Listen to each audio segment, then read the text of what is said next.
Hello everyone, this is Scorpion. I'm back. Hopefully I fixed the problem. If not, oh well, too bad.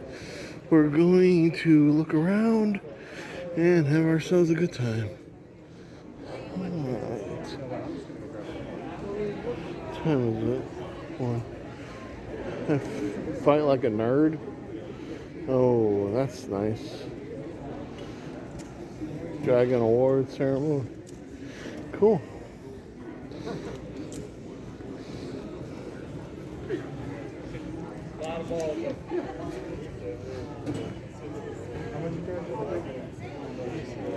Small. Yeah. Oh. What does it say? Oh,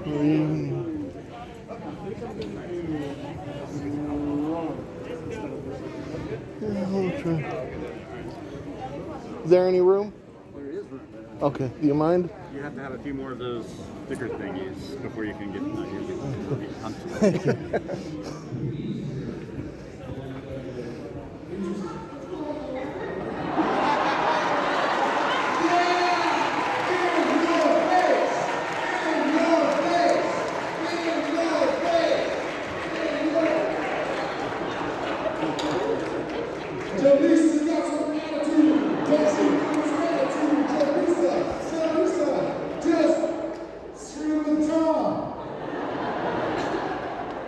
The question was if playing a villain and he's back. He's just doing a lot. Come on, ladies and gentlemen!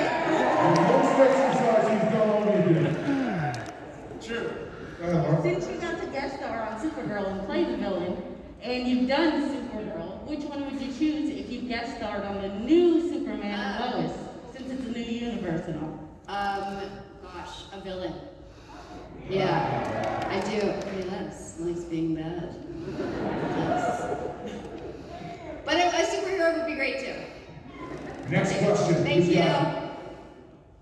Jaleesa, thank you for your question. Can you please make it very clear who you're asking the question to? You're upsetting Tom. I'm sorry, I need to touch your hair. Thank you. Thank you. That's very aesthetically pleasing. Where's Lisa? Is Lisa out there tonight? Lisa? Next question. Ask this young man here. Lisa, Thank you, Michael. One crutch. This is for all of you. I want to know, like, what are your hobbies and all the gags that you're doing right now on sets? Like, Our hobbies? You want to know our hobbies? yeah, individually, all of them. Individually. Sam, what's your hobby, buddy? How nerdy do you want to get, Michael? Let's go nerderific. How about painting little Star Wars Legion miniatures? Yes. I would honestly love that. Of course. That's beautiful. Yes. So what I do is I get Star Wars miniatures and I crush them. That's what And then he puts them in his ass. business together.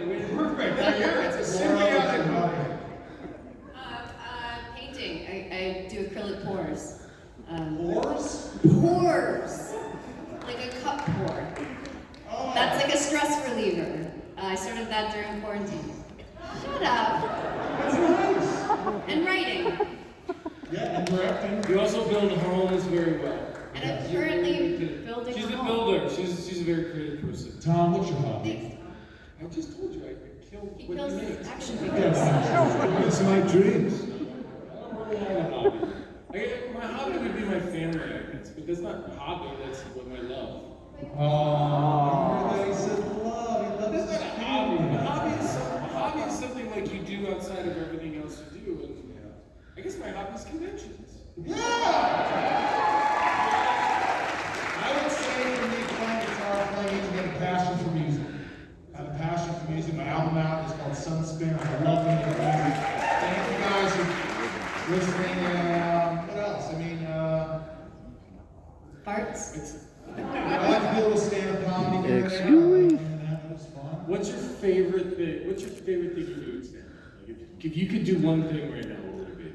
Not to put you in the I just spot. like making people laugh. I honestly like telling jokes and like hearing the whole crowd laugh. Do you have one joke that would be appropriate right now?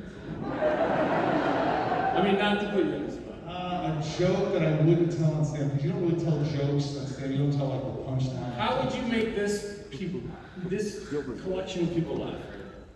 Go. I've already done it! Oh, all right. I've already done it. Yeah, I won't bore you with the joke. Although there are these two old guys. Two old guys are sitting in the front of a house, 90-year-old men. And one guy says, Joe! We're the same age. One 90-year-old says, Joe! Last night a bear came into my tent and went, ah! I shit my pants! The other guy says, look, a bear came into my tent in the middle of the night and went, ah! I shit my pants too! The other guy says, no! Just a second ago when I went, rah! That's when I shit my pants! I see a bright future ahead. Thank you! Next question! This guy, like I shit my pants this morning. There are people in line too, eh? Yeah, well, here we go, man. Yeah, rapid fire. Let's go. Rapid fire. Calling you out on the Hello, Canadian everyone. culture. Hello, everyone. My name is Denzel Lisbon. Denzel! So, Sorry, we met earlier. so my question is, back in 2007-2008 television season, you had the writer's strike. So in season 7, was there anything that we would have seen that was cut out because of the strike? No.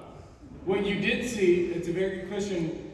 The answer to your question is no, but what your question brings up is, I was on a 7-year contract, and so that year of the writer's strike, I was going to walk away or come back. And what I did is I kind of looked at the landscape and was like, there's not a lot of opportunities right now.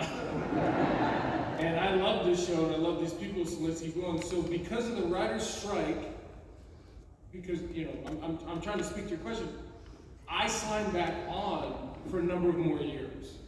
So I don't think that is an answer to your question. It's not the answer you wanted, but because of the writer's strike, Smallville continued. If that makes any sense. Yeah. Thank you. Yeah, it's a great question. I never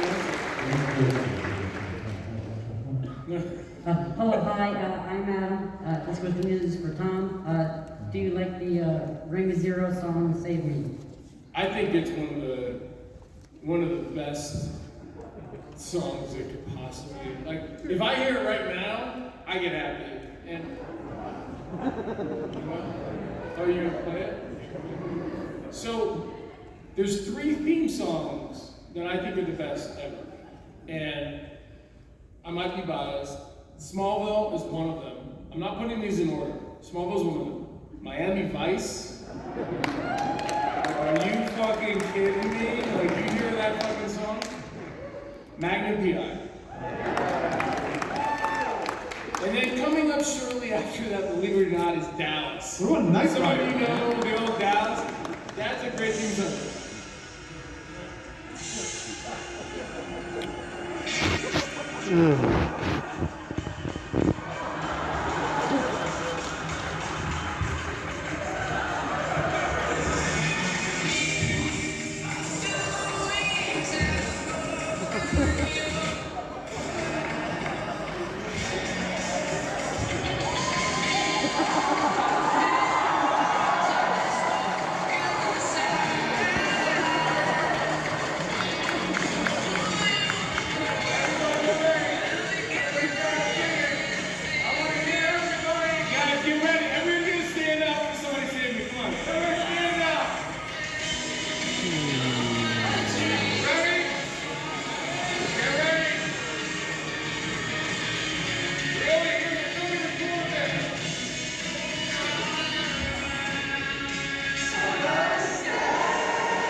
awesome, and that's why I reference those two. And now you get these things, and now it's like dun dun, and that's it. By the way, I know the guy who did that. That guy's like a zillionaire. Every time it goes dun dun, it's like every 15 minutes that sound happens around the world. And that guy's like, I know that guy. I met him. He's an awesome guy. He's like, yeah. Hey, here's my favorite one.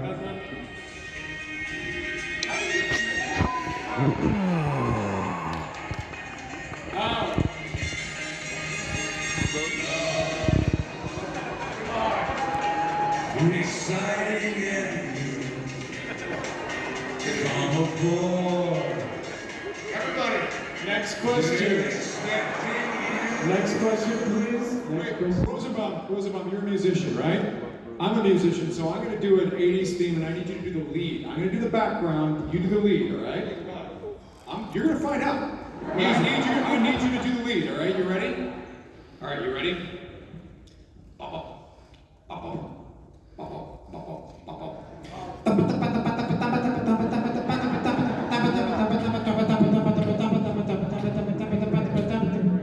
But you do the lead. Is this Seinfeld?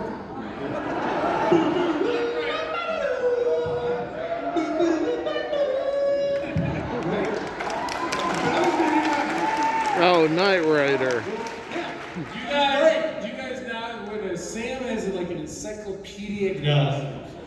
He really does. I have a backache. That has to be a Knight Rider. Yes, because they were all so good, like you were saying. Yeah. They had to be because that's what it is. Now TV shows come out and they're just like, let's just get to it. Let's do the show, guys. Let's get this show. Let's just do it. Who else misses the 80s? Yeah, same here. Can you imagine going back now and being like 40 years old in the 80s? You'd have killed it. Because nobody in the 80s knew what the fuck was happening. Little house on the prairie, folks. If you see you guys running down the aisles and like have one of you trip and fall down while this playing. Yeah, thanks, but no thanks. Okay. Next question. Next You question. fall and hurt yourself. Next question. So my question is for Laura. Again? She said that Saturdays you are might good. like to be a villain. Today's Sunday. Which of Supergirl's powers would you prefer, and why do you think it would be most helpful? Is that Sydney? Yes. Hi. I'm sorry, they were talking. Can you repeat it? Yes. So since you said that you might like to be a villain, which of Supergirl's powers do you think would be most helpful for your villainry?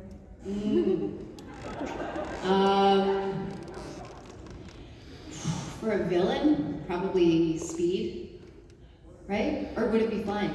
What's the best one for a villain? Speed? Yeah, get out of there as fast as possible. Is that another one? The question was for you. Tom, what would be your super villain power? I'm a big fan of X-ray vision, if you know what I'm saying.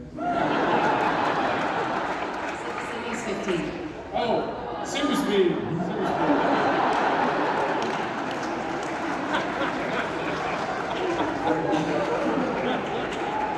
Thanks, Sydney. Sam agrees. Alright, sorry guys, but this The thing about X-ray vision though is, can you turn it off? Because sometimes you don't want to. I don't want to walk around with X-ray vision. I want to be like, I have to like touch my ear for it or something. Do you remember it was an episode that I directed where it was the first time you ever did super breath? And they threw it at me the day of, oh, we're going to have Tom do that. Do you remember that? It was, we tried to figure it out. I do. You asked me you asked me too many questions. How's your breath? Directing the episode, I'm acting. No, because I know why you're asking. It's because it's like, whether it's super speed or X-ray vision or all these things, we had to figure it out. And a lot of times we figure it out on the day. And you were directing an episode of Super Breath. And as you get up there, what was helpful to me was when I talked to the visual effects people about So if I do this, what are you guys gonna show the audience? He didn't know that. So he just kept saying, so what is your mouth gonna look like when you do it? There was a little disconnect in the best man. It really came down to this not to do it. Because super breath, super blow, whatever you want to call it, you're caught in this moment with your mouth open, and you're expressing energy. I remember you were like, no, it's going to be just quick, and I'm not going to look stupid, just you make it a little longer, no, just put it in slow motion. I was worried about no, you were right. Especially that one. That power was harder to do than the rest of them. I would have used it all the time, just looking at something and fat, dude. I would have done it after I had some shit lunch. It would have been funny if I had my tongue out. My hair is all frozen up. Sorry, what was the question? Next question. Okay. Is there another question for Laura? Yes. Question for Sam, please. Sorry, it's for Laura. This is great. I never get questions. Thank you. I was wondering if Laura could tell us how she inadvertently brought down an identity theft ring. Oh yeah. How was Kristen Hanna? What? I don't think it's it's really public knowledge. What was that, 5 years ago maybe? Yeah, about 5 years ago I helped the FBI. There was an identity theft ring that was using fake passport photos, and they used a set photo from V as a passport photo, and the security officer recognized me from Smallville and said, "You're not Laura." And the FBI called me, and I had to confirm and help them get we took down an identity theft ring. Damn, they had no idea. They called my manager first, and he thought it was bizarre, but then we spoke to an officer and confirmed it was a legit, not weird thing. Where were the people? No. Where were the people? There was an article about it, I don't remember. Crime fighting, yeah. Next question. That's some super cool shit right there. That's an SGS. Super cool shit. So this question is for Tom. If you could play any other character other than Clark Kent, can I answer it? Batman. Or did you mean on Smallville? On Smallville. Okay. Batman. I mean, wouldn't that have been awesome? I mean, not me playing Batman on Smallville, but I would have, and I think I spoke to the sisters at the panel, but Batman should have crossed through Smallville somehow. And I think he should have crossed on Lex's path. But what do you think? What character would you play in Smallville other than Batman? Lex Luthor.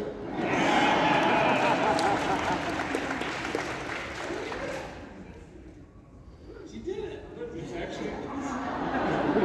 Who is it? You looked it up online. She actually. But just so you guys know, Laura is an FBI informant. Uh-oh. I got so much intel on you guys, you have no idea. Sam, by the way, can you get me an audition for a Star Wars character since you're Darth Maul? Right. Can I get You an audition for Star Wars?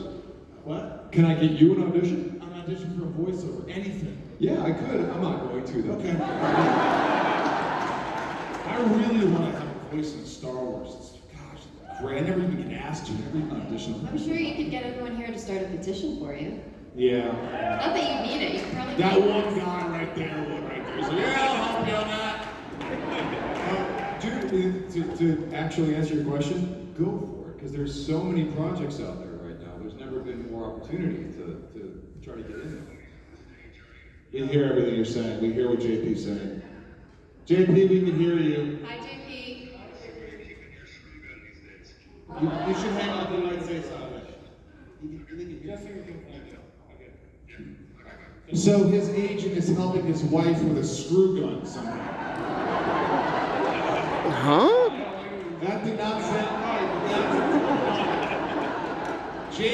is at your house and he's like, where's the screw gun? Ask my wife. That's what you just said. I just want you to know. Oh boy. Oops. Congratulations!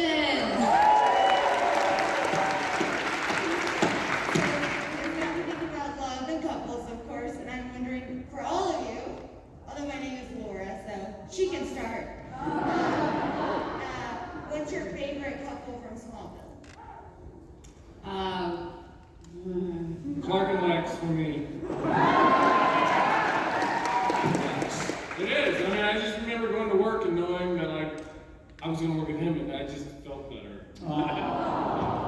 Shucks. Not that I didn't feel good about either, but like when I would go to work and like we ended up getting to a point because I got into the executive producing part of it. It's like, listen, at no time should the first scene of the day be with a guest star that I just haven't met before. Like that's just rude to them and weird to me and whatnot. But I was happy to work with like everybody, and I think that's why the show worked so well, because we were all there to help each other. Like, if you guys really look at the scenes that we had to do, they're ridiculous. Some of them are. You know? But then I got to be with him. I got to be with you. The energy that you enjoy watching the show comes from the energy between the actors. Not what's written. And each one's even though it was well written, don't get me wrong, but like we all just try to make it better, and that's why we last. I think there's only 30-something shows in the history of television that have lasted 10 years, and we're one of them. Like it doesn't happen very often.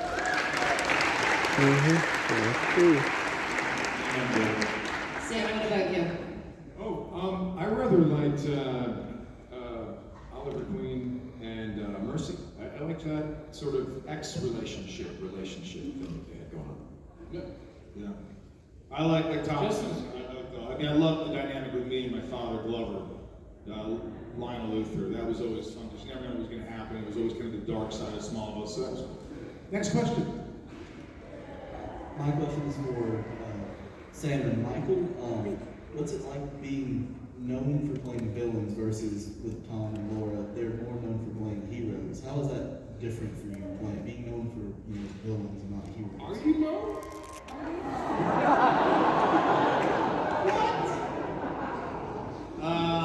We can't cast Michael Rosenbaum. Here's a villain. Go ahead, Sam. Hopefully, casting directors are smart enough to look past that shit. But anyway. Well, yeah, I want to sort of let's maybe me and Michael can figure this out right now. Now, Michael, I know for me, one of the big advantages in getting cast as villains is that I look like a psychopath. He does. I have resting psychopath face. Check this out. Here's me smiling.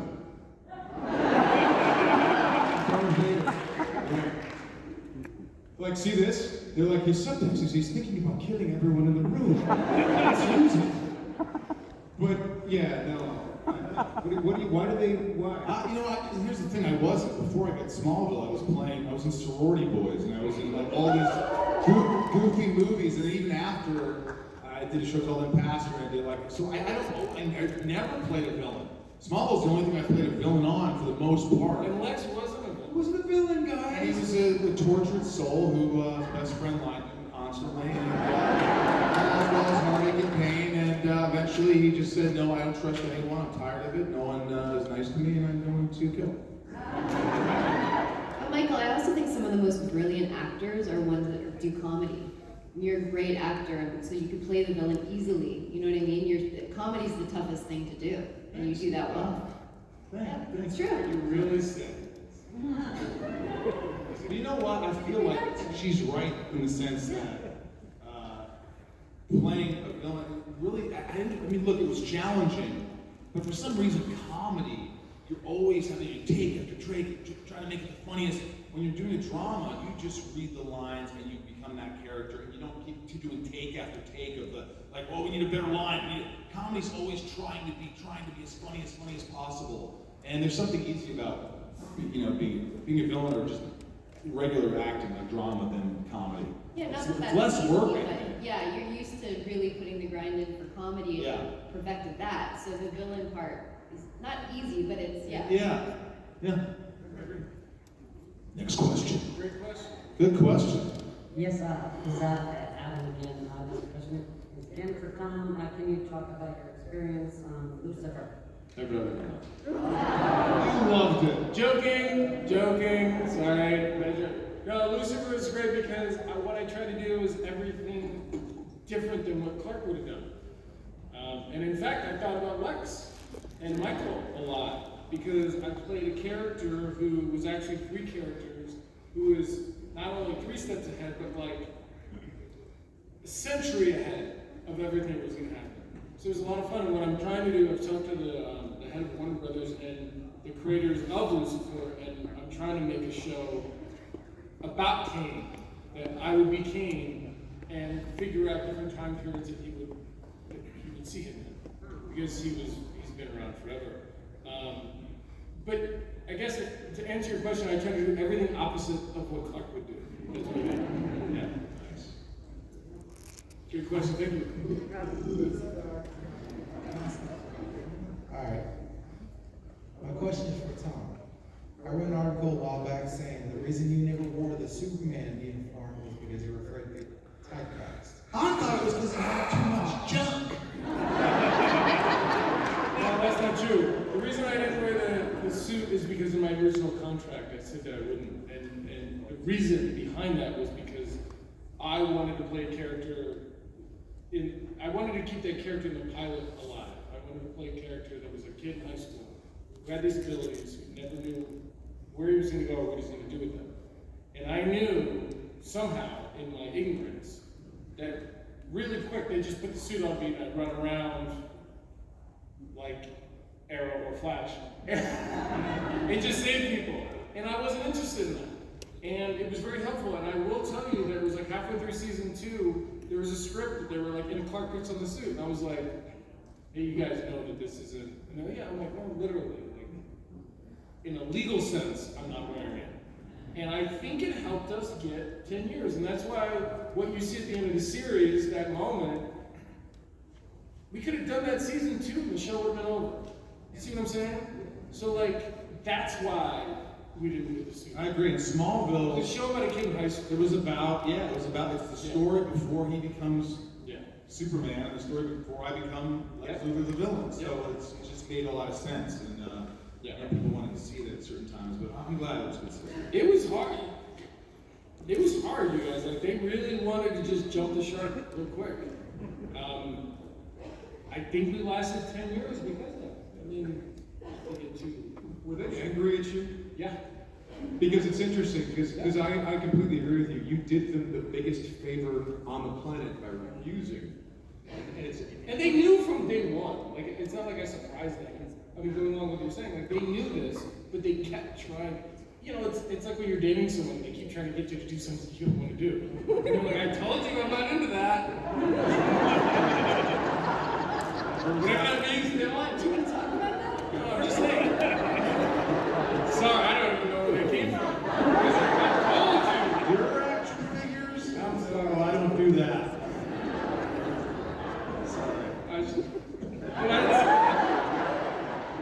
You're so right. I don't know why they kept. That's what they kept doing. They kept asking me to do that, and I didn't want. I'm not into that.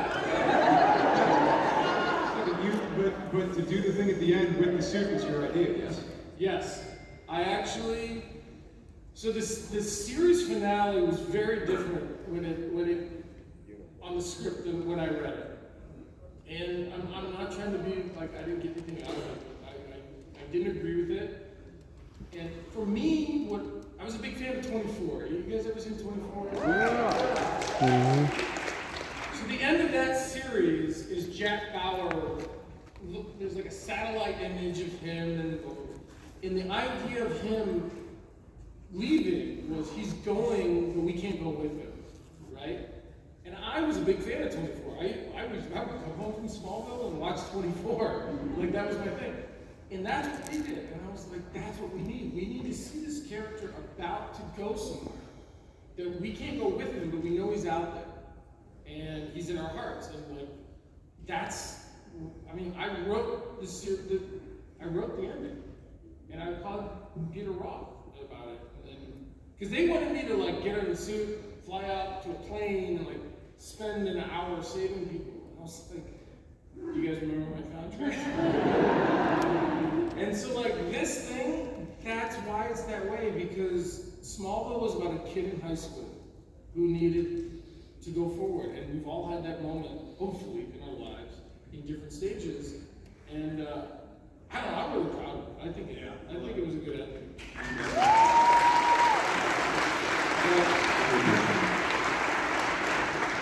I like that story. That's a good story. I haven't really heard that story.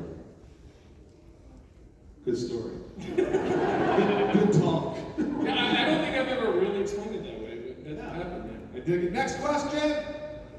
Rapid fire, real fast now. Hi, sorry, I'm Lauren. Hi, you're boring? Lauren. Oh, Lauren. Yeah. I grew up watching this with my grandma, and the villains were always her favorite. I actually lost her the night of the season 8 finale. So this show always had a great meaning to me. And she loved you as Davis, by the way, Sam. Did she? Yeah, David. You want to like like this? Well, actually, my question. Did she get to see that first? She did, yeah. But my question is actually for you, Tom. When you played Cal, when you had the red kryptonite, did you prefer, how did you enjoy playing those scenes, getting to play that different side of Clark Kent instead of being like the good hometown boy from Smallville? I mean, the bad dude being Cal. That's a very good question, and it's always fun to play someone different, but to play your own character differently is fun, no matter what direction, whether it's happy, sad, or red kryptonite or not. It's just exciting. And I did feel like I felt more of my body, I felt more loose, because Clark was pretty stationary, if that makes any sense. He was very stable. And so it was fun to sort of move around a little bit. So I really enjoyed it. You got into it. Yeah, it was fun watching and being able to be bad and being like, because when you're used to playing a certain type, and then all of a sudden they let you kind of get dirty a little bit. Well, yeah, because Clark was always worried about what was going to happen, and Red Clark didn't give a shit. And that was a big moment. Like, I don't care what's going to happen right now. What's up? So yeah. For Mr. Michael Rosenbaum. Yeah. You are my favorite version of Lex Luthor.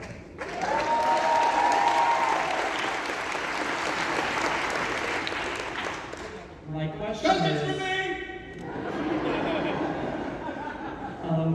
question is, who is yours? We all have to listen to your question. I listen to you. Oh, No, you don't have to listen. Sorry. You Question listen for to me all Michael. day. Yes, go ahead. Sorry. Say the best Lex Luthor again, though. He didn't hear that. No. I'm joking. Go ahead. Oh no. Who is your favorite version? Please don't say you. No, I would never say me. Gene Hackman. I always loved Gene Hackman. I always loved. That's how I remember Lex Luthor as Gene Hackman. Definitely not Kevin Smith. No, but people would always ask me like, John Cryer, no. No, John Who's the guy? Who's the geeky guy from the other thing that did it? I don't know. No, he's like the Superman movie. He's it. Huh? Yeah.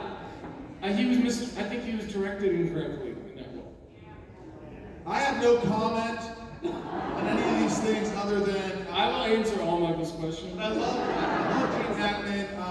I told the story yesterday, but I remember one guy in line who waited 20 minutes in line and comes up and goes, Gene Hackman's the best Lex Luthor ever. And I go, I agree. He goes, Gene Hackman. It's like Gene Hackman, Keanu Reeves. Wait a minute. Keanu Reeves is in this. I would like to ask Michael Rosenbaum a question on behalf of the last question. Michael, here's your chance. Can you give us a Miss Tessmacher? You know what I'm talking about? Miss Tessmacher! Miss Tessmacher! Damn it! How was that? It was great. Thanks. It was no Gene Hackman. But that, Anyway, back. Michael! Tessmacher! Gene Hackman, Keanu Reeves, Woody Harrelson. These guys are never bad in what they do, if you like them. Tom Cruise is the same way. If you like Tom Cruise, he's awesome in everything. If you don't like Tom Cruise. Wait a minute, that's Tom Cruise down there. Tom Cruising. The secret of doing a Tom Cruise impression is one, tighten your sphincter. And also,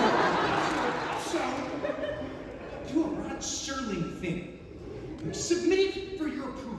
Your approval. Your approval.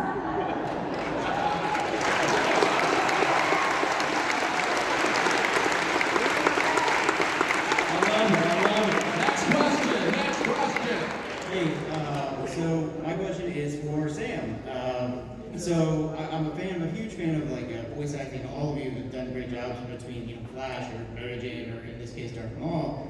But yours has been kind of different and unique in the last few years in the respect of kind of sharing this with Ray Park, where you would voice it, he did live action solo or the motion capture for Clone Wars.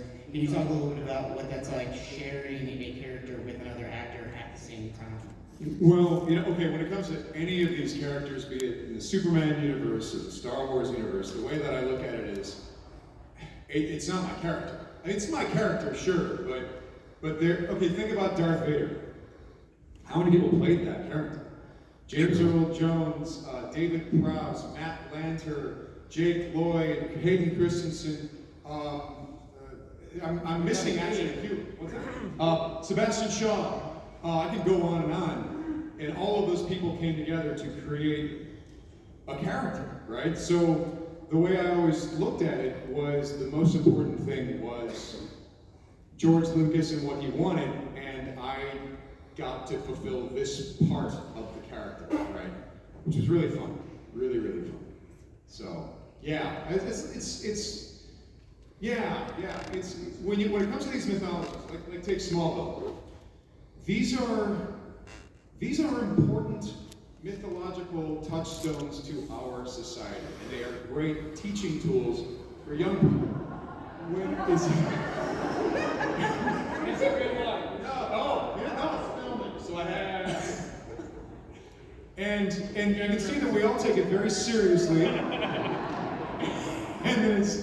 But when I met Tom, for example, it was like. It was a very cool moment to see him dressed as Clark Kent. I'm like, my God, it's Clark Kent. From the pages of the comic book, here he is, So my job was not necessarily to think about myself. It was, in terms of Davis Bloom or Darth Maul, it was to create that piece of mythology for the fans. That's the most important thing. Whereas if you go on the set of Being Human, it's all about my ego. Mine.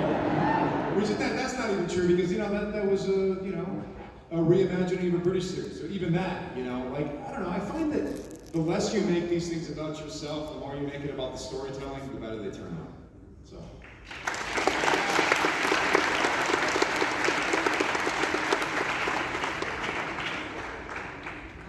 So I just wanted to say, first of all, I can't believe I'm standing here. This was my show all through high school, and I love you all.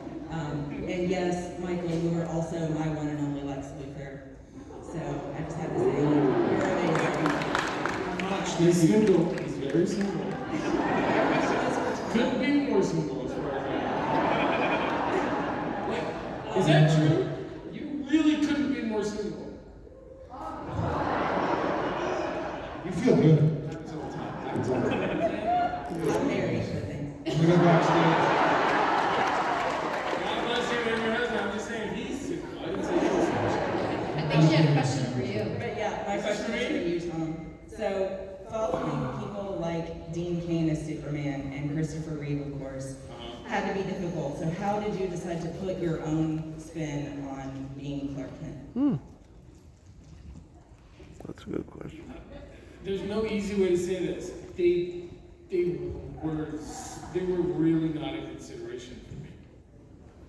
They were zero. Like I didn't think about them. And I mean that in the most humble way because I've met both of them and they're awesome guys. But you have to understand, I played Clark, who would have never had any of the information from either of those characters, and that's where I came from.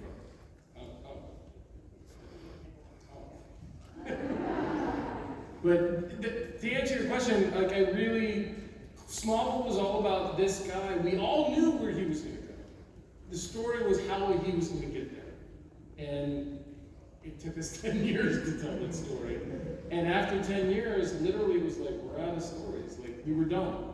I'm glad. I mean, there's a big difference between season 5 and 6, where you go to Metropolis and the Red Blue Blur, which, honestly, I fucking hate it. That was so stupid. Like, we all knew what that was about, you know what I mean? But to answer your question, I just tried to, I didn't think about those guys a lot. I really didn't. I tried to, Clark didn't know what he was doing. Neither did I. So it worked out. Yeah, thank you. Good question. Hi, Kim again. I had a question actually it's for all of you, but mostly for Tom and Mike. I was wondering if there's any genre of... How are you connecting these figures? Sorry.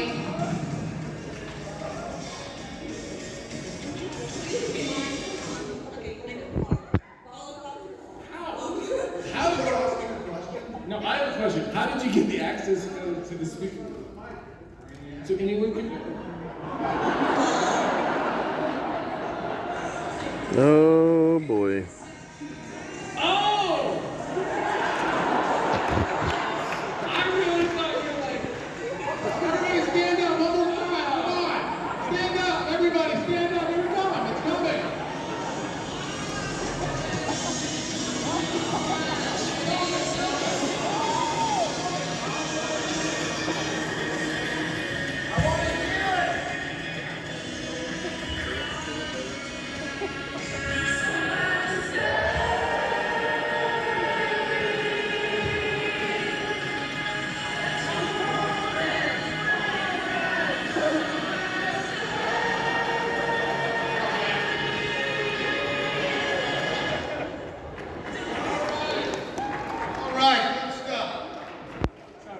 It's actually an aerobics class. We're just getting you to sign. I love this. Sam's right. If you watch it, everybody's like... Yeah, we turn on our names.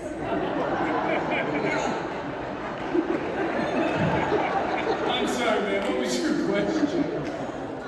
I was wondering if there's any genre of TV or film that you haven't gotten to tackle yet in your career that you would love to do, like musical or western, because I think Tom and Michael on horseback, you know, they're all the best guys would be really, really awesome. So I want to do Western.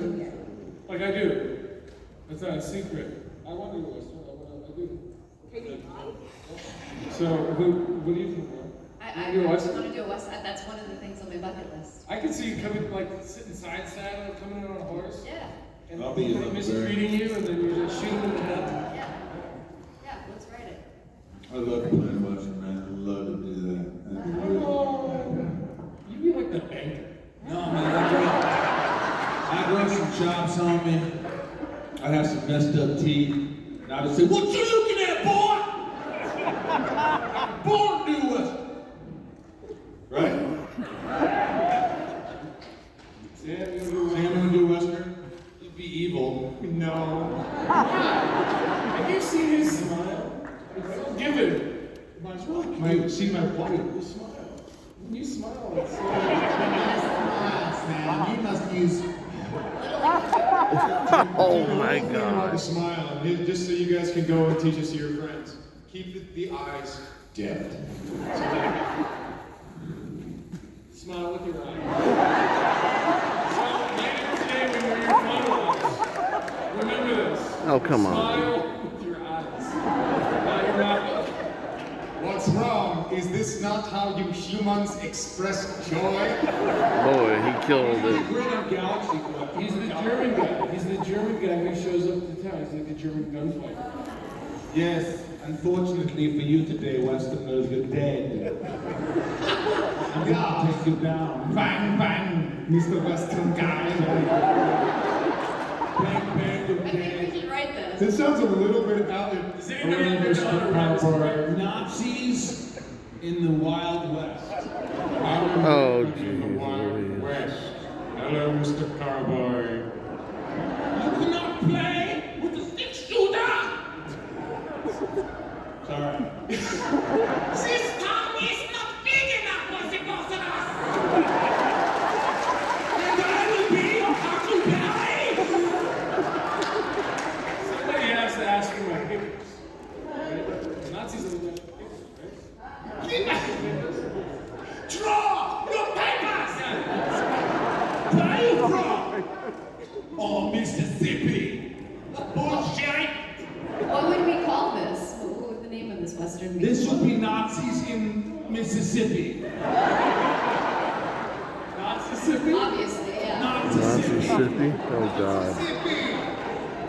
I'm sorry. Someone's This is yelling not at me. funny to you. We're not trying to insult you. It's not Jewish. You could say like Nazi. Oh, you can say it. Nazi horror movie. Like, Nazis are everywhere. I mean, no. I mean, in the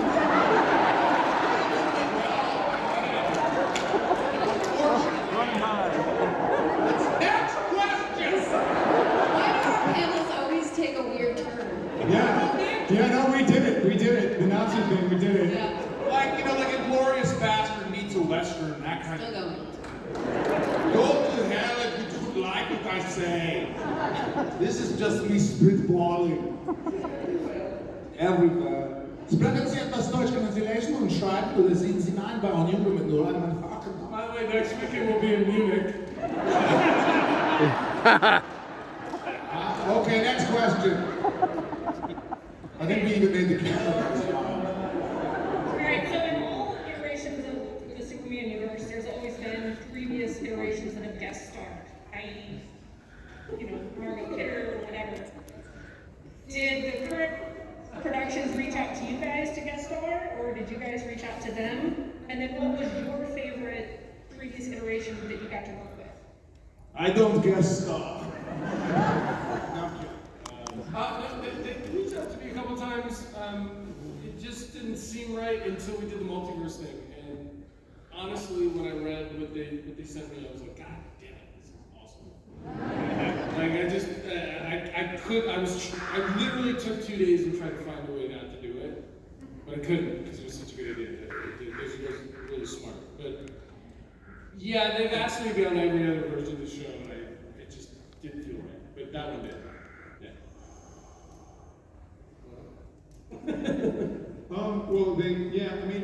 Their way of keeping me around was like to hire me for Supergirl to play a real nasty jerk. Different kind of guy from Davis Bloom, for sure.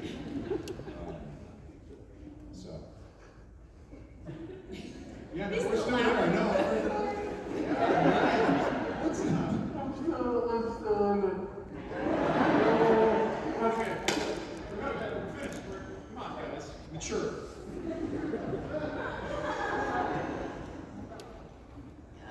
Okay.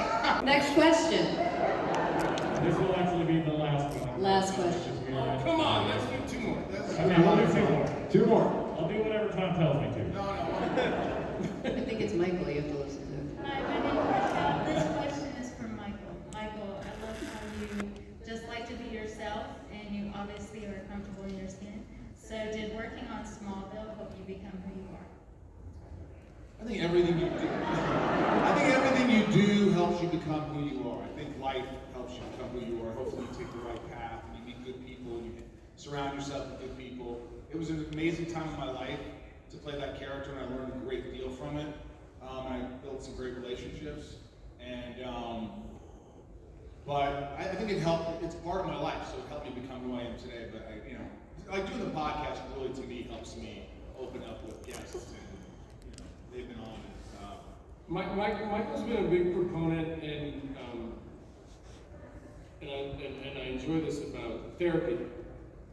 And what I mean by that is when you're an actor, your job is to figure out the motivations of your character and why they do what they do, and you can create backstories and forestories and whatnot. But there's an introspective thing where you have to look inside of yourself, and that's your job. And that hopefully you start doing that as a person as well. And you just learn about yourself. You learn about what works for you, what doesn't, what works for your character, whatnot. And it's an important thing. And hopefully I'm not making anybody uncomfortable about this, but you talk about it in your podcast. Yeah, talking about mental health. But it's like, if you can think about your motivations and why you do what you do, it's even better, and and that makes you a better actor. And I don't know if that has anything to do with what that question just was, but I just see him doing that, and I think we're all better off. Thanks, Tom. I just honestly want to be the best person I can be. And sometimes, you know, I really see you trying. I'm really hard on myself, and I think that's what we all strive for, is to be a good person. It's so much easier to be nice than to be an asshole. It's a lot of energy to do. Just be nice to people. That's what I'm trying to do. There you go. Last question. So this is a question for Sam. Sam, of all the characters that you have played, which one would you say was your favorite? Of all of the characters? Oh, that's like choosing a child. So which one is your favorite kid type thing? Come on, Sophie.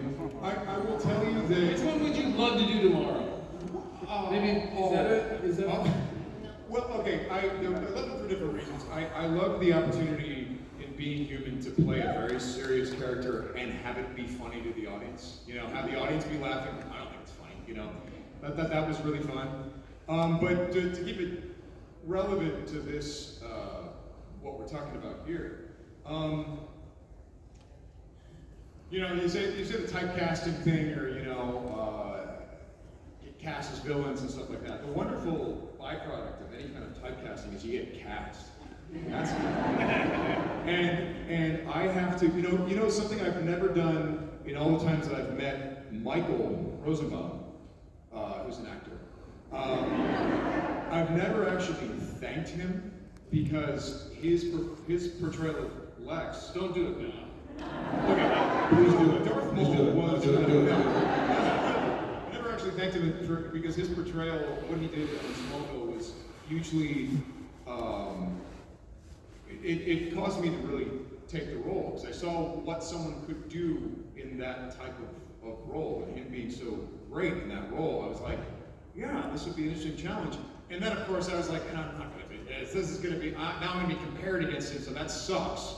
But I love what he's doing, and this gives me a sense of what they might allow for a character. It's really, you know what it is any of these roles, if they're difficult, I love doing them. If I'm afraid of doing them, then I want to do it. Type thing. I think seeing Michael's work made me very afraid to do Smallville, so I'm like, oh, I guess I want to do it.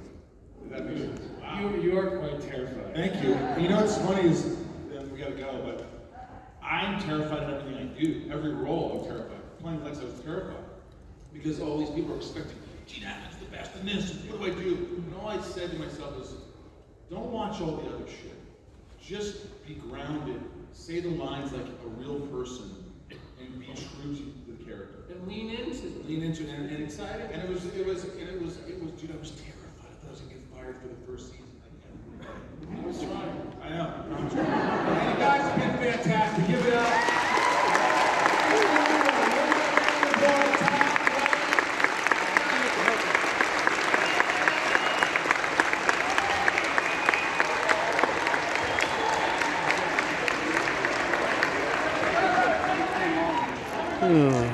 Scorpion Core at Smallville Reunion. Space franchise. I'm the science advisor for the Star Trek franchise, but you're not here to see me, so that's no big deal. But first off, though, I do have a special guest who wants to say hello and then goodbye because he has to run to the airport. So let's welcome on stage Shomo.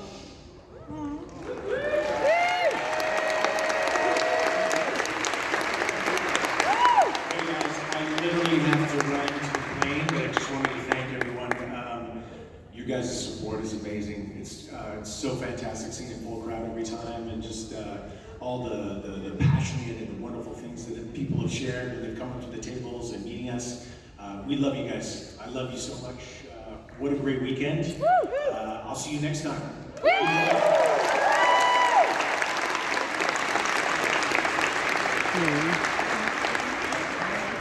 All right, so without further ado, we'll bring on our panelists who are able to stay for the whole time.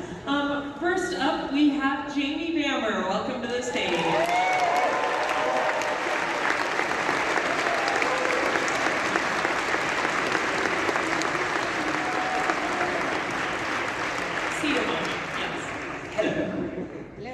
Next up, we have James Callis. Come on down.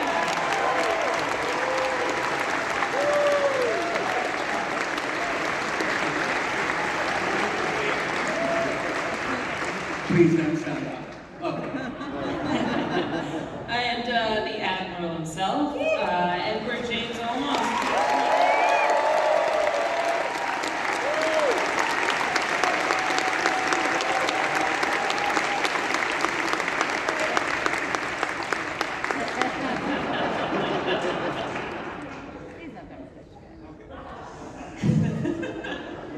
We're gonna play some magical chairs. Musical chairs? Magical chairs. Dragon Con, they're magical chairs.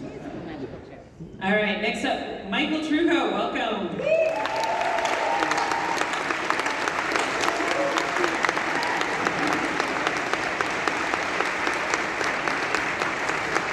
I can't guarantee where anyone is sitting right now, so.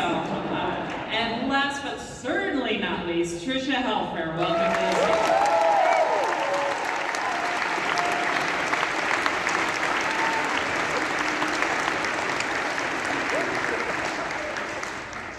Thanks for being here, everyone.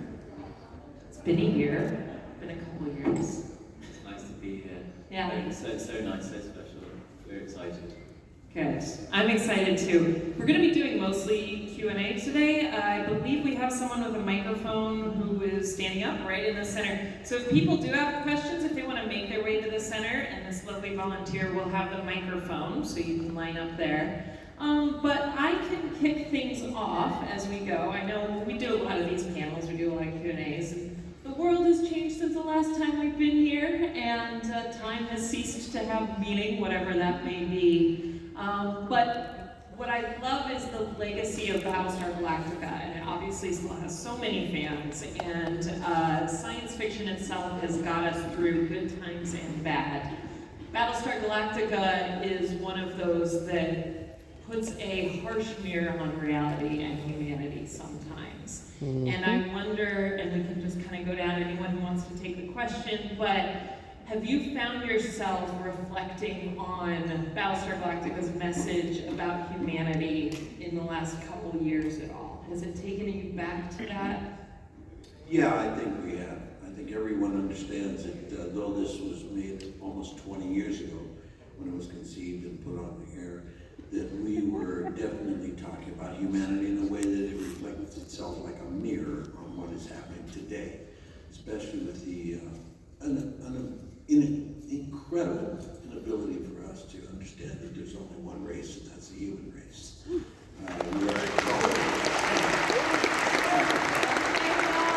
We still have a trouble with that. We still think there's white people and brown people and yellow people and red people, and they're all different races. No, they're not. They're one race, human race, and we all belong to the human race. And they have, inside of the human race, they're beautiful cultures. I said this at the, what do you call it, UNICEF, I mean UN.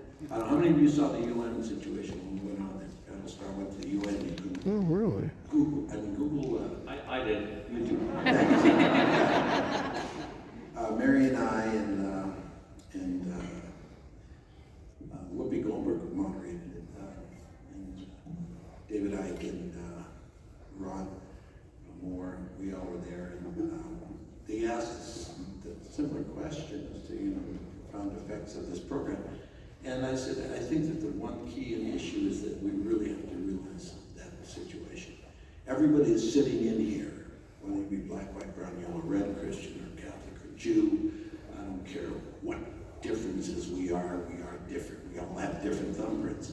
But we're all from one race, and that's human race. So that's what I told him, and I'm telling you now. Yeah. Thank you.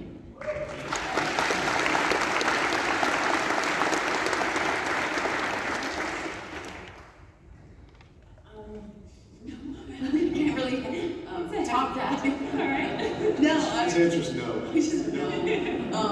No, I really, the last couple of years, I was doing a podcast, a rewatch of the show, and I was really struck when I watched it.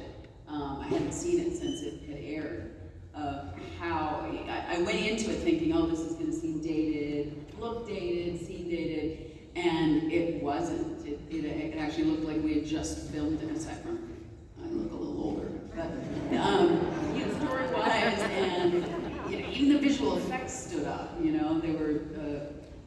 amazing at the time, and they still looked amazing. And I was just really struck with how relevant it is, and it is to this day. And I think that's why it continues to find a new audience.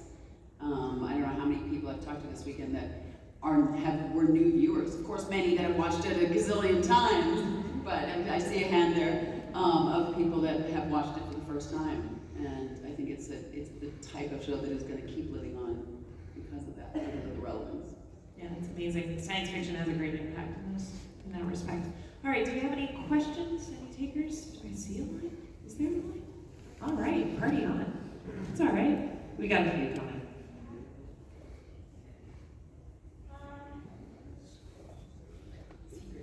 I don't think it's a secret question.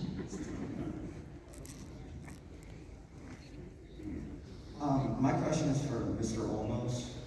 I think the thing that sets aside Admiral Lagana for me is how emotionally vulnerable he is with his crew, and how much, those like small conversations and how emotional he is like physically versus a lot of other characters we see in sci-fi. I wonder what it was like playing that and whether that was conscious for you.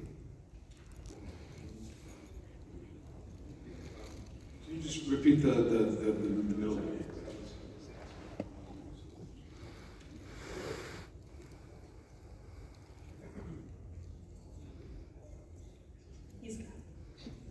Bringing humanity to any role, I've done it. I mean, Gaff was a real trip later on. And, Lieutenant Castillo in Miami Vice was a real trip. We can forget Ernesto Blanco and Stand and Deliver. Or Selena's father. What ends up happening is that I pick my roles like I pick my friends. And I'm emotionally connected, just like I am right now to all of you. I mean, I got very emotional at the last question. Now I've got another one and I'm going to cry. Because I am truly affected by the energy that is received and gotten by this confrontation, this understanding, okay? We are able to understand ourselves. And so playing a role like Admiral Lagana was a blessing. In my whole life, I've done so much work. I've been very fortunate for the last 50 years. I've done a lot of work on television, motion pictures, and theater. And I will say that this group, these artists, and this story of Battlestar is the best usage of television I've ever been a part of in my life.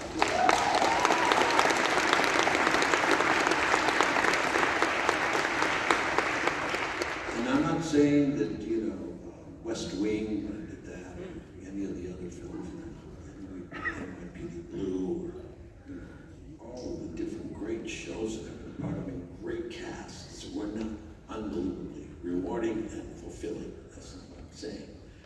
I'm saying that what happened was so magical and so one of a kind that I could never have thought that it would happen in my lifetime. I told them when we started, before we did our first shot, by the way, our very first shot that we all did together in the history of this program was the So Say We All Sing.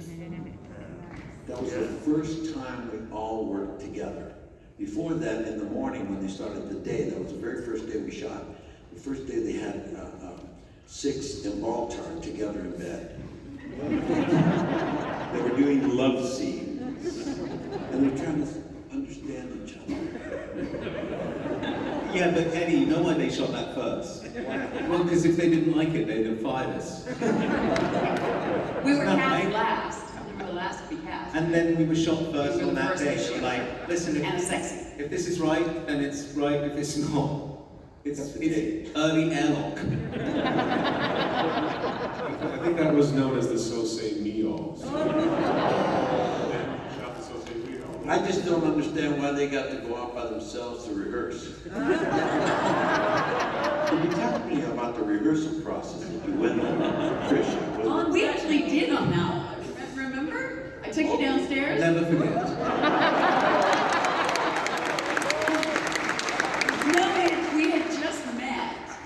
And, I mean, we met at the studio set. So nice to meet you. Like that.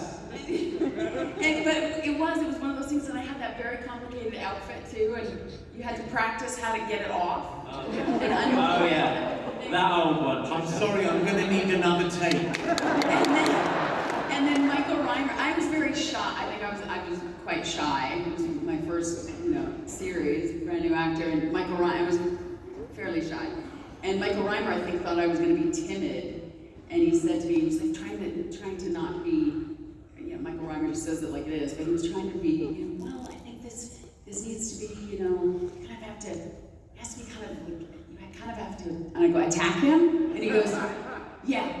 And we're just looking at each other like, okay. And I literally, James, let's go downstairs. And we went downstairs, and I just planted one on him.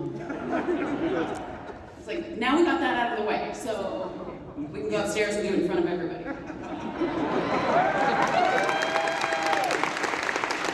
I told you the rehearsal process was monumental. And after they had that first half of the morning, we had lunch. And then during the lunch break, I got everyone together in my trailer. And we didn't know each other. You gotta remember, this is like our first day. We hadn't really rehearsed as units. Some of them had been they had gone off to do their war games and in a boot camp. They went to boot camp. So a lot of them, of the cast, had been in boot camp. Starbuck and Jamie and everybody, and they had all been in together for at least a week or so. But I'd never met these people. Come on. I was sitting there in my trailer, right next to Mary's trailer, and they're in their little trailers. And so right away, you're divided. Right away, there's no unity. And we're about to do the scene where everybody's dead. We lost everybody. You remember the scene. And for those of you, how many of you have not seen Battlestar Galactica? Be honest and raise your hands. I know, there's a lot of people here. We're going to ruin your day. Because you're going to go home and want to watch it, and now you're going to know stuff that, man, nobody knew at the time. Okay, when everybody else saw the show, they didn't know where it was going. I'd say more than half of the people in here did not want us to do the show, did not want to see the show. They did not want to see, their old Battlestar Galactica inundated with a girl who was Starbuck, and it was really difficult transition that most people, fans, and there were 25 million plus of them, of you, that loved that program. And they did, man, we got hate mail. No, Eddie, I remember the first conventions when you were, I think this is down in San Diego, and we were getting a lot of, whatever stuff coming back from the original people about why is this changing? And Eddie was sitting like I am, and I was like, don't watch it. I'm telling you, don't watch it. And I think that was a fantastic thing to say to all of those guys, because a lot of people didn't listen to you, or they were like, no, now I really have to see it. I'm being told not to watch it. That being said, so we had a lot of difficulties, so I got everybody in the trailer, and I said to them, really truly, and this is the truth, I said, this show is going to go for 5 years at least, okay? We are not going to get any recognition whatsoever by the Emmys and the Golden Globes and all of these critically acclaimed people. We're not going to get nothing. But we are going to be one of the most prolific shows ever to be on television. Damn just right. from the opening script.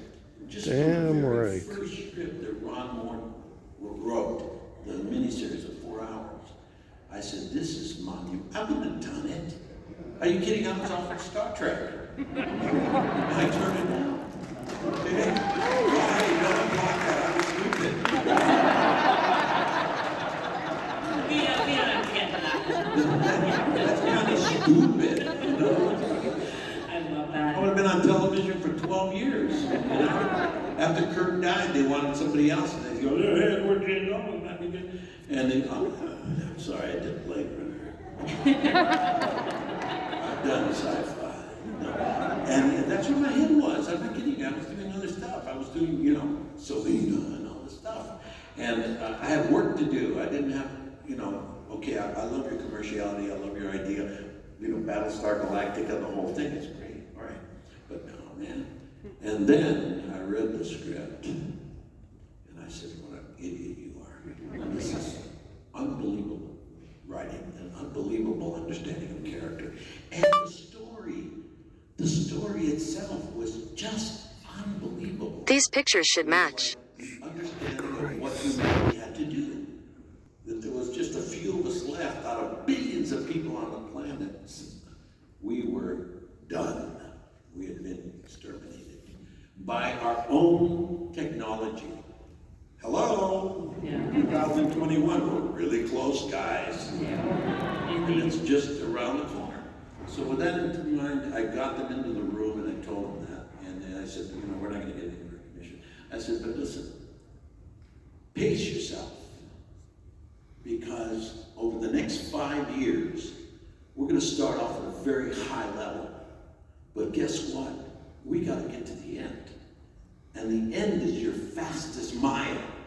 You're running a marathon, the last mile you run is your best mile. It's not, the first mile is not your best mile. The last one is, or else you're not going to be able to say, I did my best. So, that being said, I told them this. And they're looking at me going, you know, they were really confused. And Mary's sitting there going, interesting. You know, Mary had 2 Academy Awards nominations. She was one of the greatest artists I've worked with. And she said, and this is the first time I'm meeting her. Okay, I didn't know her. And she took the job because I took the job. So you ask her. She'll tell you. She goes, I wouldn't have done this. I mean, I found out that Ed was going to do it. So, well, let me read it. Something's going on here. Why would Ed be doing it? Battlestar Galactica. And so that being said, we did that. And then I went through the process of saying, this to me is going to be the most unbelievable experience that any of us have ever had. Now, I mean, Trisha had really, this was her first major piece of work. You know, everybody was really relative. They were young. I think if Jamie was 31, 30? 29. Okay, Starbuck, you know, Katie was 22. 22. And she looked like she was 12. How long had you been? I actually got cast on the first day. They just decided to roll me on season 2, so I had a long time to wait. I came on. So I came on and see. It's so weird to be up here because I feel so part of this family. I wasn't part of that incredible experience, but I did read because I read for Leah Donna, and I didn't get the role. I've been meaning to talk to you about that. Mistakes are made, okay? Mistakes are made. Because I too found out that Edward James Olmos was doing the show. I was like, sign me up. If it's good enough for Eddie, it's good enough for me. I'll do it. And they were like, no, we don't want you. So I read this script and had that exact same impact. I remember reading this, and I've told people the story before. I was writing in a journal at the time, and I somewhere have a journal entry after I just read that miniseries to audition for this role, and wrote that this. I think I just read the best television script I've ever read. In my journal, I said, by Michael Trudeau. So I definitely feel like I have been part of this family from the beginning, and they have welcomed me into this incredible world, this universe, and this family, because I could have easily just been marginalized to the side. And I just want to thank all you guys very much. Are you kidding? Well, I think what's so important and what comes across so well on the screen is that aspect of family. Friends and people, especially people who are in the Marines, my partners in the Marines, like, they watch it and they're like, that's what it is. That's what it's like. You can tell that there's a family. So I'm going to keep the questions coming. So we're going to do one more question. Yep. We'll do more than one, but one right now. Yeah. Like, you noted that they ask the hard questions in Battlestar Galactica, and maybe sci-fi and fantasy have a little more ability to do that. I was wondering, for all the cast members, is there a show that is on now, or maybe has been since Battlestar Galactica, that you think has similar tone and success in actually kind of answering those and making you think about it? I'll go first because for me it's Handmaid's Tale. Yeah, see, it's a real, it's a family real. Yeah, for me that's something that's thought-provoking is what we did. For me, contemporary right now is Handmaid's Tale. 100%. Stranger Things.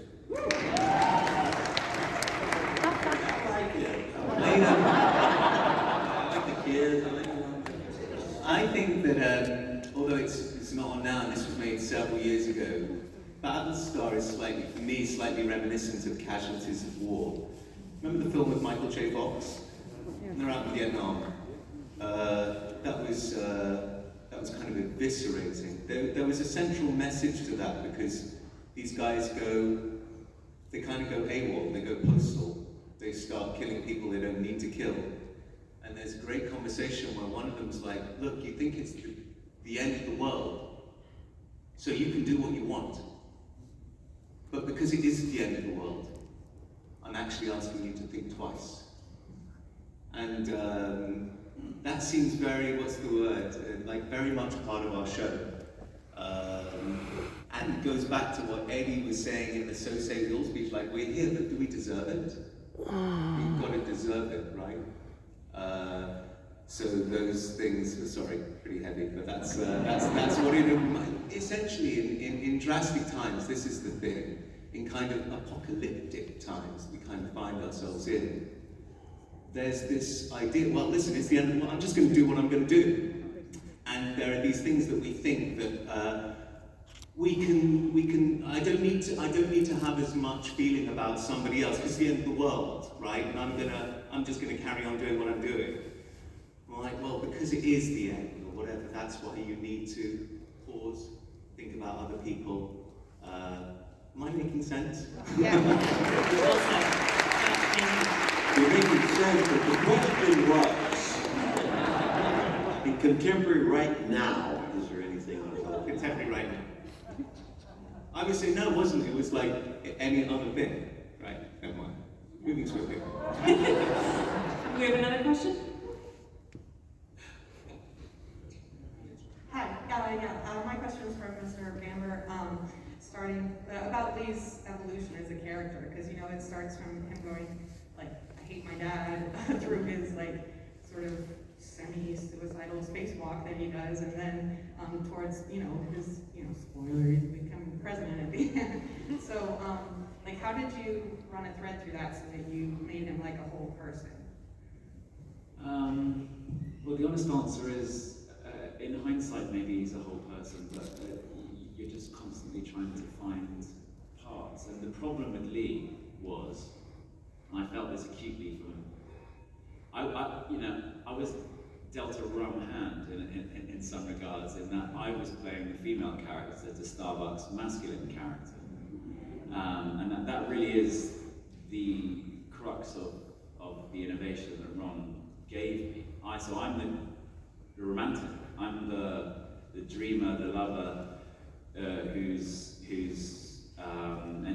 and she's the creature of appetite and instinct, and she smashes and grabs, and I wonder what happened. So that gender flip, and this has only come to me in the last couple of years actually. But as a result, I was extremely frustrated with the character, and Michael Reimer and I would sit down every year and go, how do we make this guy interesting as a guy? Because he's kind of whiny and kind of Boy Scouty, and the very first scene with his dad, he's, in the way that youth is, he's sort of principled and idealistic, and just isn't a pragmatist in a show that's very pragmatic. So, and David would say that he's the conscience of the show. There's nothing fun about being the conscience of the show. So we had to solve that problem, and the way we solved it, I don't think we did solve it. So what we did all the time is just give him a new challenge and throw him into a different arena, and I embraced that every single time. It made it extremely exciting, and I think by the end we did get to the crux. And if the show is relevant on that level, it is a crisis in masculinity, and I think that's what we're living through today, is that to be male, I'm white, I'm middle-aged, and I'm male, and we are having to examine everything about what those three things are. And Lee did that implicitly. Nobody's aware that that's what his drama was, but that's what his drama was how do you be male in a world where gender actually means almost nothing. It's not, we're seeking to make it irrelevant, and yet you still are the son of a ultra masculine man who is also going through a meltdown, and all your role models are twisted and wrong. So he's constantly just finding a new arena to be in, and so that's how we tried to solve it. I'm not sure we solved it, but it's unsolvable. To you, that's brilliant. I think, yeah. Having that self-reflection now, has your opinion of the character changed, or do you wish you could go back and change something? I didn't realise how lucky I was, and I'm not sure. I think if Ron were here, I don't think he'd be aware that that's what he was writing, to be honest.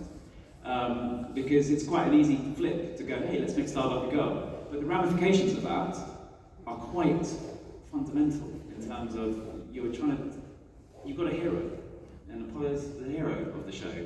And heroes these days, we like them twisted, and we like them slightly perverse, because we know that heroism is a construct that actually has no basis in reality. So you watch Deadpool, and that's our idea of a hero now, is that sort of irreverent, knows how screwed up the world is. But Apollo wasn't that. Apollo was old school Gregory Peck hero in a world that doesn't work that way anymore. Wearing a military. And that's the tragedy. And tragedy, Greek tragedy, is about moral codes that don't align, and how an individual finds herself between two codes that can never be reconciled. So the only outcome for that is tragedy. It's really interesting. And I think, I'd love to talk to Ron about it, but I didn't realise that was what it was. I was trying to solve it. I was trying to overcompensate in many arenas. In hindsight, I would send rewrites to the writers, go, he needs to fight, he needs the, but actually that was the point. That's great. He has no role.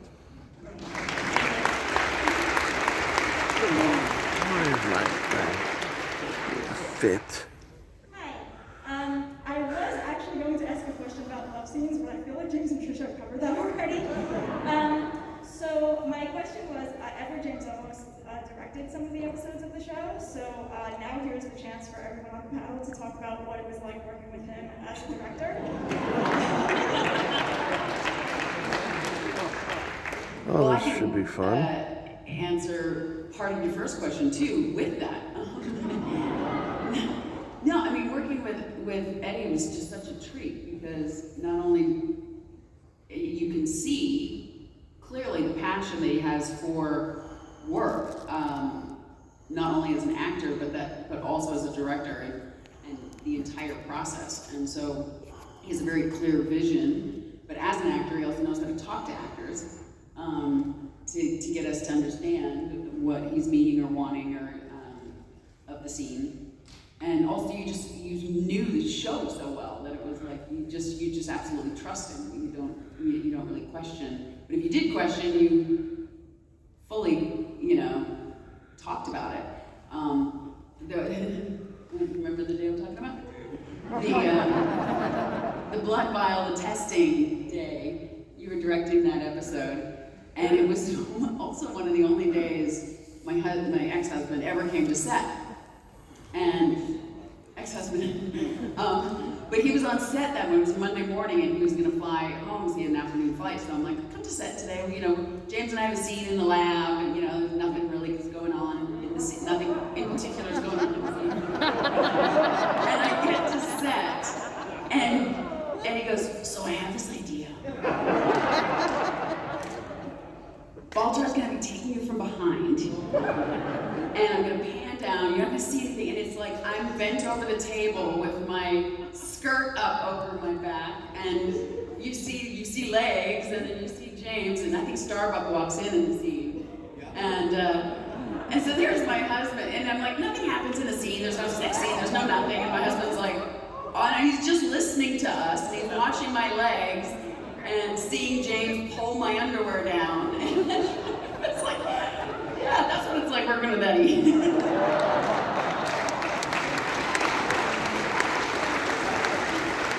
I think it worked. It was brilliant. It's brilliant working with Eddie. Eddie's an artist in every single way, even as well like that, the beginning of that scene that Trisha is talking about. Eddie was lining up the test tubes, lining them up on the thing, designing the shot. It's like the camera's going to come down here over the test tubes and find you at the end of the table. And you're going to be walking. Everything was designed. Everything was, also as well, the lighting was slightly different, the way that Eddie lit it. He thought of everything. But as well as, apart from being artistic, as being an actor, was able to just, we have a shorthand with each other. What's this going to look like? No, let's, and deeply, deeply passionate within that. So it was one of the best experiences I had on the show, because as well, like there's a lot of trust you need when you're the person doing the thing and somebody else is directing you. And we just trusted Eddie with our lives, really. And I think that pays off, because it's awesome. The other interesting thing is, I don't know if you noticed, but the first episode that Eddie directed was the only episode that you could probably call a broad comedy, because they were so terrified of Edward James Olmos' dark side that they gave him froth. And you should have seen the smile on his face. He says, I'm going to deliver this. We're going to make this the funniest episode. And you cast the amazing Kate Vernon. And on her first day, she had her shoe off and her foot in my crotch. And there was just this glee about that episode. And it's the only episode I can remember that we had that sense of just fun. And it was midway through season 1, so it was the right point to sort of counterpoint whatever everything else had been going on. And I think they were shocked at how you took I think they set you up to fail, to be honest, slightly. I think they were scared. They were scared, but I would not let anyone do a comedy about the world that we had created. This was crazy. When they said we got to lighten it up, I said, lighten up? Are you kidding me? What part of this is you got to lighten up? And so I said, okay, you want to lighten it up? I'll direct it. And whoa, the whole thing changed. And they wrote it, and it was well done, but all the stuff that he's talking about were not in the writing. It was, Kate Vernon was our biggest find. Yeah. I went for Kate, and myself and Harvey wanted Kate. Everybody, David wanted his wife, and different, yeah. And then different people wanted different, and Bonnie wanted somebody else, and there was a whole thing. And I said, I'm sorry, man. I'm directing this, and I want Kate Vernon. I had seen her in Malcolm X in one scene, and I said, this woman is amazing. And so she, out of nowhere, I cast 2 people, and what's her name? Dean Stockwell. 2 people that I cast, and literally I called them and said, come on, let's do this. And so when she got there, the first scene was inside the room when we discovered that, that everybody's lying, and then I lied, and everybody's lying, and Baltar's spinning in the chair with 6 on his lap. I remember, Eddie, I said to you, there was this, because it was really the way that you directed that and whatever, it was like a sitcom.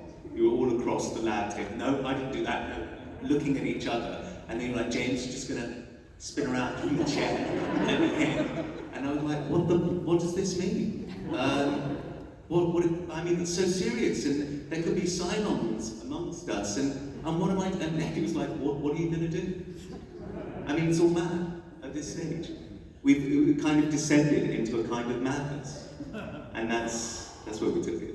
And one of the first scenes that we shot was a scene inside my room, my apartment, and it was the dining scene where we're all eating at the table. It's the scene that Jamie was talking about, which is where I told Kirby without telling. I didn't tell the actors what was going to happen. That spoils the whole damn thing. So when you're seeing people react to situations that are funny, we didn't rehearse them.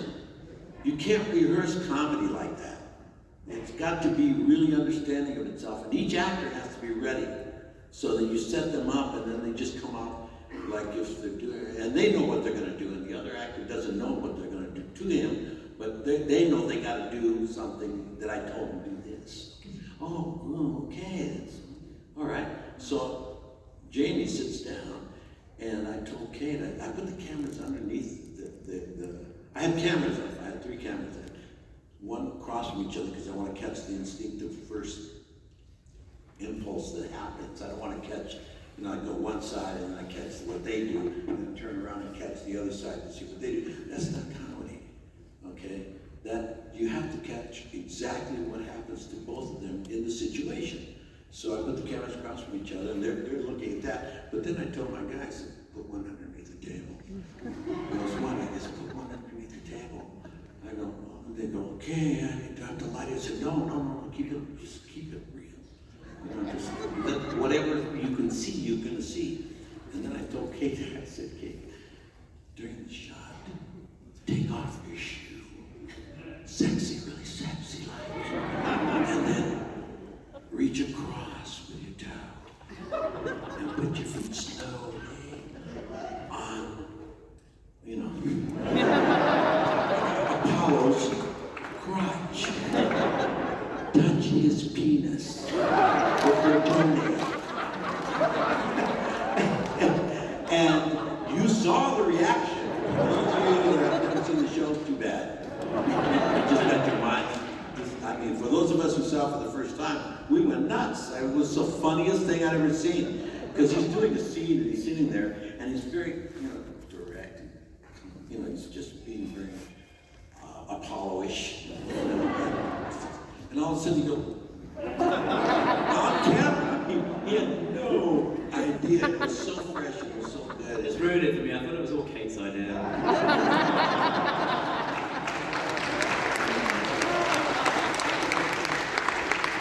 I think now we have a good answer to that question. So, carry on. Hello, thank you for being here. I apologize for my heart is beating out of my chest. As you mentioned, this show's been going for, or was going for quite some time. It's been almost 20 years, and there's been so many years to think about what it means, and to me it means the ability, asking what we do at the brink of the end and then how to come back from that. And so I think that is always very relevant now more than ever. In those 20 years, I've had a lot of time to think about questions that I would ask you right now. And what I actually want to know is, what is the one question that you wish someone would ask but no one has?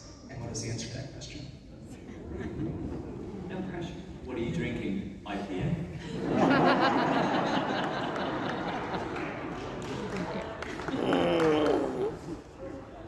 James, what's next? Something called AKA Blackbird. Yeah. It's true. Good answer. I am definitely looking forward to AKA Blackbird. I've been asked to take a look at it. It's something that AKA Blackbird. Seeing, even though it's not meant to be seen. On that. You figure that out. We're gonna cut it off right there. And no, thank you though. I really appreciate that. Thank you for being here. Hello. Thank you all so much for coming. Unfortunately, Mary couldn't be here this weekend, and we wish her a speedy recovery. But in light of her absence, I was wondering, what are your most memorable Laura Roslin scenes, or any special moments with Mary on the set during the whole series? Every scene she was in. I mean, I can say I had probably the least amount of time with Mary, and I remember standing on set with Mary, and as Eddie was describing, you shoot a scene and they'll shoot one direction, then they'll shoot the other direction. And when usually actors, they'll say, you know, the camera, Michael, we're here, we're super tight, this is your close-up, and this is where you bring it. And the other actor is off camera, and they're delivering the lines, and they're providing, you know, they're keeping the scene afloat. And good actors always support each other. Mary, even in my coverage, when she's standing with her shoulder against the camera and crouching down and sitting on an apple box, would give such a staggering performance that it would completely fuck up my coverage because I was just mesmerized and would lose my line. I was like, is anybody filming that right now? Why are we here? Because she's so sincere, so real, so honest. And as an actor, that is the golden goose, to tell the truth, to speak lines as if they've never been spoken before, and to be honest on film is such a gift, and it's a craft you can study your entire life to try to achieve. Mary just delivers her dialogue. She exists she walks in the shoes of that character so convincingly that it was distracting to me. It shows you how far I still have to go as an actor, because I was like, I can't keep up with her. She's amazing. I have a personal story, of working with Mary, not working with her, but something she did helped me out as a woman-to-woman. Working with her is just phenomenal. But when we started the first season, we had done the mini-series, and then it was a year later, and we picked up to the series, and we had a different director of photography, DP, and he lit me different. And we also went from film to HD, and HD is a lot harsher on people. you see more. And I started getting a lot of whispers around me from the powers that be, and I was told that I didn't look good anymore, and that I was looking tired and old and things, and I was asked if I had changed weight, and I was like, no, my costume still fit this. I mean, I had the red dress. We only had one dress. I was like, it fits the same. They were like, can we get you a nutritionist and a trainer? And I'm like, well, sure, if you want to pay for it. I mean, I work out well, I eat well, but sure. And a month had gone by, and none of that had happened. And finally, Harvey, love Harvey, he had said, one of the producers, and I said, Harvey, what's going on? And he goes, well, we asked every trainer in town how to keep you fill you up from here, make you fuller from the breasts up and keep you the same from the waist down. And everybody said that's not possible. But Mary kind of overheard one of these conversations, and she just came up to me, and I was gonna make me cry. She just talked to me as a woman, and said to, just how to deal with it, and that was just a lovely thing. I'm not gonna say it.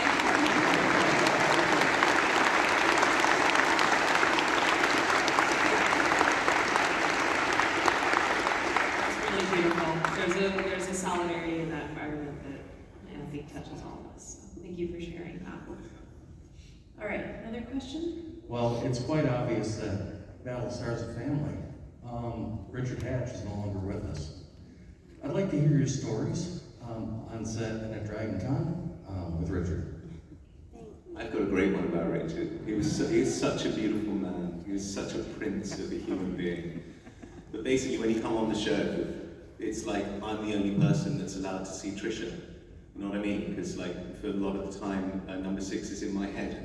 Only Richard didn't get the memo. We had to film lots of scenes. And they were like, no, Richard, you can't see her. You're not allowed. And he was like, well, that's not humanly possible. Has anybody not looked at Trisha like this? No, come on. He was losing his lines because I was leaning over his shoulder, and he's supposed to pretend that I'm not there. And he's just like, I can't do this.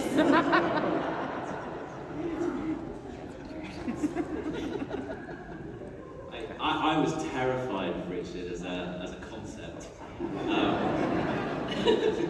I was convinced I was going to get fired in the first week, like probably all of us. And then season 1, I just thought,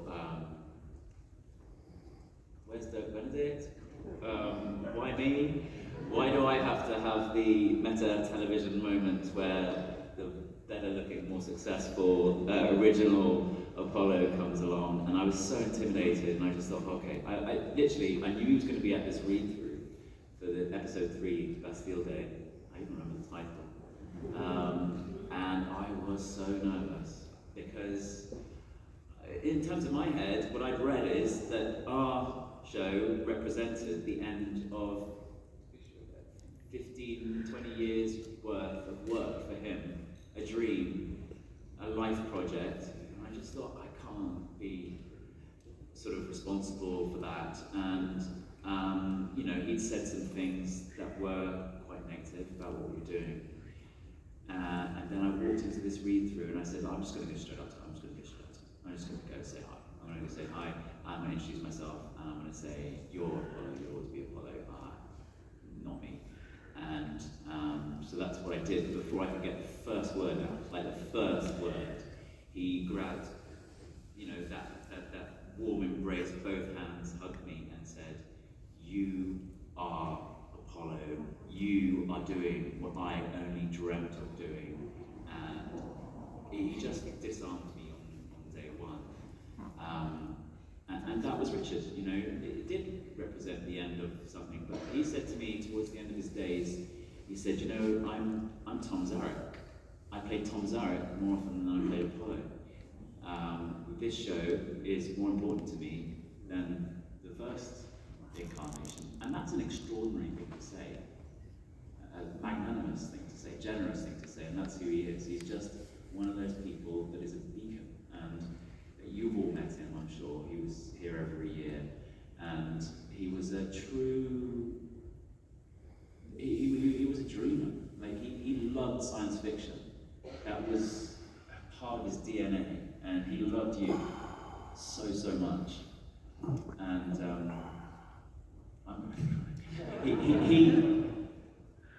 he blessed us, is what he did. And very grateful for that.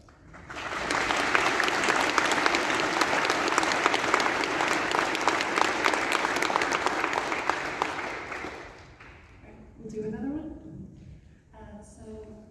One of my favorite episodes of the series is the episode of Maelstrom, and specifically the scene where, after we've watched Admiral Adama meticulously build this ship in a bottle, in a moment of extreme grief, he smashes it over his desk, and it always made me cry, no matter how many times I watched it.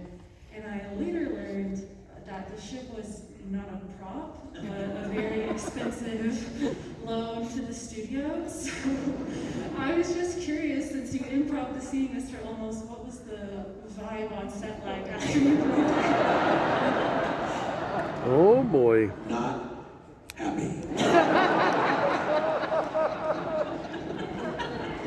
But I mean, who the frack puts a one-of-a-kind ship in a situation like that, where they're telling the artist, the actor, the person, the character, your daughter is dead, you know, and what did they expect? And they will tell you that it was, yeah, you have to No one ever explained to me, hey, this is what we're doing, this is the thing, hey, be careful, don't bring it, it's really expensive. What? What the frack are you putting in here then? Do you know the scene? I would have told him that. I said, get me away from this thing. You know, that thing will be gone. And you know, they didn't say nothing to me, I didn't say nothing to them. They started the scene goes through, you saw what happened. And for those of you who haven't seen Battlestar, another time you would. Because when you see the scene, you're gonna go, that's what he was talking about. You're not gonna enjoy the scene. Okay, you're not gonna be watching the scene, you're gonna be watching the moment. And that's what's gonna happen. That's what happens with spoilers. Oh, that's the spoiler they were talking about. Oh, that's the, it's got, you know, come on. What are you doing in here? Sorry we didn't preface this panel with a spoiler alert. Yeah, really. Anyway, yeah, You're gonna that have was a to very tough moment. mark it a spoiler. Especially the producers in the studio. No, I mean, the guy, he's long gone. Old. what would have been so funny is like they would have done the scene, and then I imagine once the boat was smashed, you know, because everybody's watching this on monitors slightly askance, there's just deathly silence. And then Eddie's on set and kind of like, hey, was that great? We're gonna do that again? And somebody's here, that was a priceless piece of art.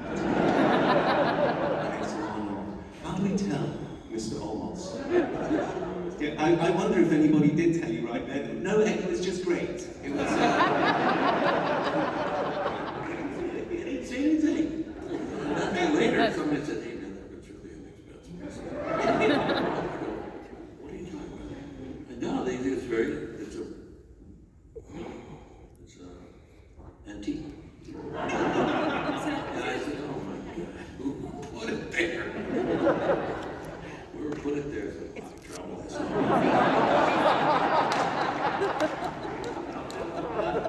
All right, we've got time for a couple more.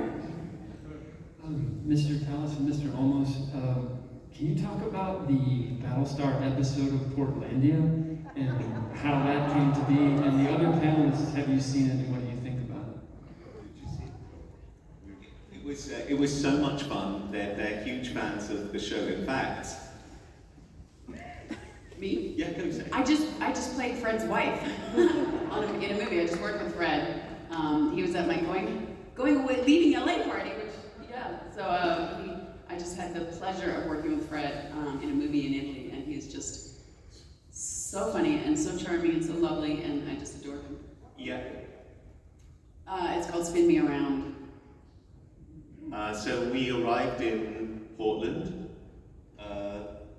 It was very kind of low-key, the way that they shoot that thing. They wrote it because they were huge fans of the show. Were we there 2 days or 3 days? 2 days. It felt a bit chaotic while we were doing it, and a bit like improvised. And if you've not seen it, they find somebody in Oregon called Ron Moore. Only it's not Ron Moore, it's another Ron Moore. And then Ron Moore turns up, but he's like not the real Ron Moore. The whole thing's a bit crazy, but it was, you know what it was? We were really G'd up to do something, and then I think it's like one of those things, it was over before it begun, almost. It's like we didn't quite have a handle on what we'd been shooting, and then we watched it afterwards, and now there's that thing. In fact, they're the guys who started off on that thing about like the binge watching, because that's how it starts, isn't it? They've got to get their own show because power's gone, because there's nothing in the fridge. They thought, oh, just one more episode. I'll just bang it in. It was wonderfully orchestrated by them. I mean, Fred knew what he was doing. He's very funny, both of them. And all I can say is that when we got there, because it was Ron Moore, myself, and James, and when we got there, we had no idea what we were doing. You know, they just said we'd like to do some stuff about Battlestar Galactica. Would you come and help us? And I was like, okay, let's do this. And so we went there, and then they brought it out in script form, and but it wasn't script form. It was like directorial quotes, but there really wasn't a dialogue. Eddie, I'm sure that was your improvised line, because they kept on saying something, and I think Eddie at some point went, I was never in space. Never in space. And that was you, because they just kept on going like that, and then they kept it. It was like, I don't think that they wanted us to. No, that was not the script. There was no script. What you're saying is true. How about we're talking about Ron Moore, the person who's playing Ron Moore, and I turned to you and I said, "It's not Ron Moore." and I said, "Ron Moore doesn't wear glasses." James goes, "You're right." Delightful. For those of you who haven't seen that sketch, I highly recommend it. Oh my goodness. And the final one is fantastic. Excellent. All right, we've got time for one more question. Make it good. All right. So, original Battlestar Galactica came out in the 80s. 78. And the reboot came out in the 2000s. Since 2021, an uber-rich producer wants a new reboot. Who do you cast for your roles, given an infinite budget? Great.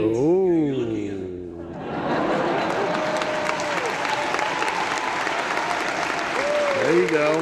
There you go. It's no coincidence that we're all sitting in the exact same order as we appear in that Last Supper photograph. Foreshadowing? Just saying. You know, we wish them well, just like they wished us well, and understanding that the world that we created is a world that will stand on its own, just like the original. And the next rendition of it will be what it is. And the only thing is that they definitely have to really be incredibly ingenious on their understanding of story. Because the story that we created, that Ron created, all the writers, it was really a written show. This thing was, you know, they really knew. They had that story down. It was Ron who was the head of it, but there was some great writers on the show. And that being said, and David Icke was a really, really brilliant producer when it came to editing Ron's work. And then we discussed it just recently about that and how much he gave to the show. Ron was incredible, but David was always saying, wait a minute. What does it mean about for today, right now? You know, no, but we're talking about this world is not, no, we're talking about now. And he kept it there. He kept it strongly inside the humanity which we were faced with in 2003 through 2008. And so he kept it there, and he was very strong. But I think the new rendition, whatever it will be, if they get to do it, because it's gone through a lot of people's hands, and yeah, big hands, really good people, and they've taken it to a certain level, and then you don't hear about it anymore, and then another group picks it up, and so it's going to be kind of hard for them. But at the same time, if they succeed, it'll be great for us, all of us, because we will enjoy the world that they created. It'll be fantastic. You know, they should have never stopped our program.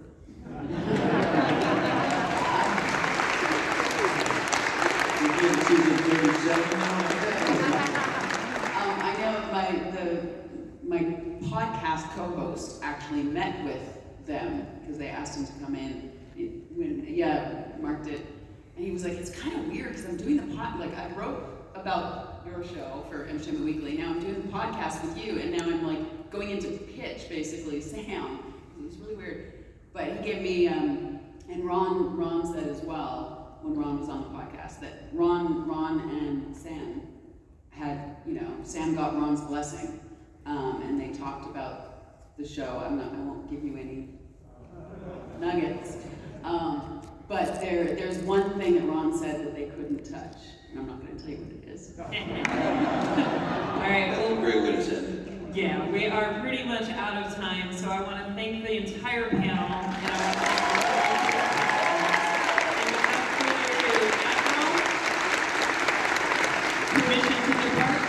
I will say to you all, stand please. Everyone stand up. And I want everyone to understand this, okay? This we're going to do for Mr. Michael Hogan. Right? We're going to wish him speedy recovery, and we will see you next year, okay? And then we're all going to say, so say we all, okay? Here we go. Michael, we're all here another day, and we're here waiting, and we're going to have you here next year, and we love you with all our hearts. And don't forget, you are our XO. So say we all. So say we all. So say we all. So say we all. So say we all. So say we all. We love you, Mikey.